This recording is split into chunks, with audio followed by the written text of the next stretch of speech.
Muito bem, nessa aula agora, para fechar esse processo de elaboração do cronograma, digamos, físico, né? O cronograma da sequência dos serviços, tem algumas coisas bacanas que a gente precisa entender, que a gente pode trabalhar aqui no MS Project. Por exemplo, você já viu na aula passada que se você der 2 cliques aqui na escala de tempo, nós podemos regular esse zoom da escala de tempo e inclusive mudar as unidades das camadas que ele chama, né? Dessa escala de tempo. Tudo bem, mas eu quero te mostrar, aproveitando agora, que o seu cronograma, ele poderia ter, por exemplo, 3 camadas. Então eu tenho uma superior, que ele acabou de colocar aqui, tá vendo nesse exemplo que ele mostra. A intermediária, que é essa aqui, e a inferior. Bem, no caso da superior, eu vou colocar o seguinte, eu vou colocar, por exemplo, semestre. Então, segundo semestre, mês e o dia. Eu vou dar um OK só para você ver como é que fica aqui. E agora você sabe que pode ter até 3 camadas e organizar da maneira que você achar melhor. Obviamente mantendo uma coerência, que a camada de cima sempre tem que ser maior ou igual à camada de baixo, né? Então esse é o aviso. Segunda coisa bacana para a gente entender aqui. Nós podemos visualizar o caminho crítico aqui no MS Project, né? Então vamos dar uma olhada como é fácil enxergar o caminho crítico. Se você tiver com alguma dúvida sobre o caminho crítico, não entender bem o que é, aproveita para dar uma olhada nas nossas aulas sobre caminho crítico para tirar essas dúvidas, tá? E bem aqui, ó, na guia formato, eu posso escolher agora uma opção chamada tarefas críticas. Então, quando eu marco essa opção, ele automaticamente no cronograma pinta de vermelho os serviços que são críticos. Isso é muito importante na hora que a gente está analisando um determinado programação, um determinado cronograma. Por quê?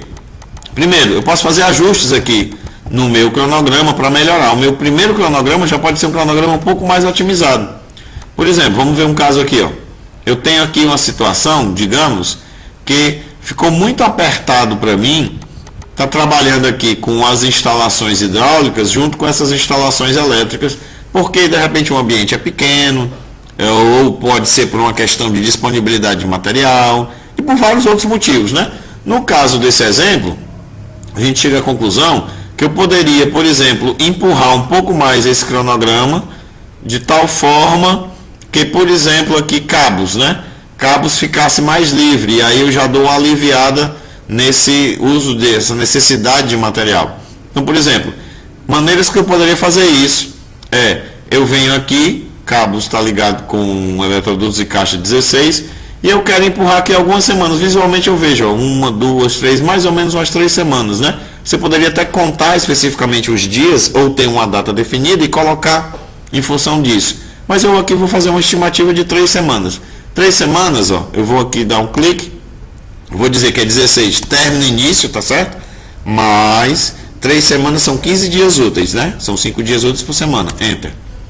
Então, já aliviou aqui essa carga de trabalho, já dei uma mexida. Outra forma de fazer isso, eu vou trazer o 16 de volta, seria, eu venho simplesmente com o mouse sobre a seta da predecessora, né, da ligação que eu quero mexer, 2 cliques, e aqui eu coloco aquela latência de 15 dias digitando, ó, OK, e ele preenche, opa, cliquei demais, e ele preenche aqui pra gente.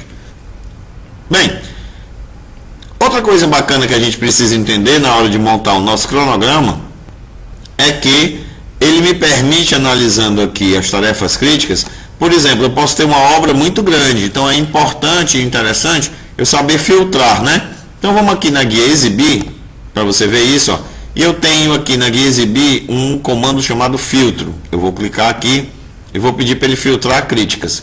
Então com isso, apesar de eu ter uma obra com muitos itens, muitos serviços, eu consigo agora enxergar como é que está o andamento do meu caminho crítico, tá certo? Para trazer de volta, é só vir novamente na guia exibir, venho aqui em crítica e peço que não tenha nenhum filtro, ou seja, ele libera e assim eu consigo ver todos. Em termos de visual do cronograma, tem mais uma coisa importante para você entender aqui no seu primeiro cronograma, que já vai servir para todos os cronogramas que eu for fazer. Imagina tu imprimindo isso aqui, onde nessa área do cronograma não está pautado, né? Nem tem linhas verticais para me ajudar a achar o dia, ou o período, no caso a semana, nem tem linhas horizontais para me ajudar a ligar com o serviço em si. Então veja bem, deixa eu te dar um exemplo prático aqui, só na tela mesmo. Esse serviço bem aqui, ó, ele está de que semana para que semana, né? Você olhando, subindo aqui, pode ser que atrapalhe um pouco para você perceber o período que ele está. E quem é esse serviço, você vindo aqui, vai que sobe, desce, não consegue acompanhar bem, mas são pinturas externas. Agora imagina isso impresso, né? Pode ser pior, porque você pode ter uma impressão, por exemplo, em um papel A3, um papel A2. Então você vai ter barras longe da escala de tempo e vai ter barras de serviço longe da descrição do próprio serviço. Então, vamos para uma parte muito importante na organização de cronograma que tem mais a ver com layout, que é a seguinte: como eu pauto o meu cronograma aqui? Então, vamos aqui em formato. Nós vamos aqui onde tem linhas de grade, ó, bem aqui do lado esquerdo em formato. Você vai clicar em linha de grade e vai escolher a opção linhas de grade. Aqui nós temos linhas de Gantt. Aqui o tipo está em branco, ó, linhas de Gantt, tá? Esse é o tipo de linha que nós vamos mexer. O tipo dela eu vou colocar aqui pontilhado e vou deixar com automática, tá? E aqui eu vou pedir para ele pautar pela semana. Lembra que a semana está na camada inferior. Essa é a camada inferior, camada intermediária, camada superior. Então eu venho aqui, ó, camada inferior, e eu vou pedir o tipo pontilhado, tá? Então eu pedi para pontilhar a linha do Gantt e a camada inferior. Então vamos dar um OK. Olha só o que aconteceu, ele ficou todo pautado, né? Então com isso fica muito mais fácil para você trabalhar e visualizar e entender cada barra o que tem com relação ao seu respectivo serviço e respectivo período de execução, principalmente com relação à impressão, tá certo? Então dessa maneira, definindo a estrutura, vamos fazer um resumo geral. Definindo os serviços e a sua estrutura de itens e subitens, né, que eles chamam de estrutura de tópicos, mas que também pode ser chamada de estrutura analítica de projetos, e é comumente chamado na nossa área de construção de plano de contas, né, porque tem essas contas aqui, esses itens.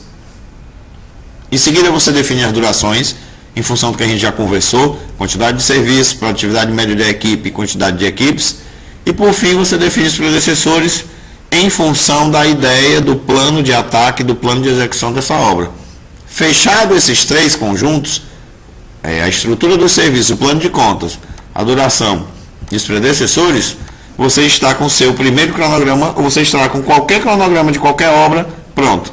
Concluindo, você pode exibir o caminho crítico, como a gente viu, se você aqui na guia formato, clicar nessa opçãozinha chamada tarefas críticas, e aqui em linhas de grade você tem como definir para pautar as linhas de Gantt e os intervalos das escalas, né? Aliás, os intervalos das camadas dentro da escala. Aí você pode escolher se é inferior, a intermediária ou a superior. Ok?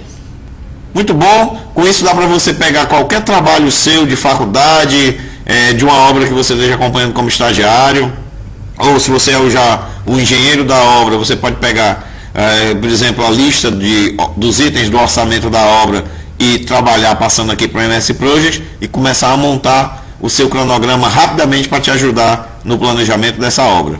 Tá ok? Um abraço, até a próxima aula.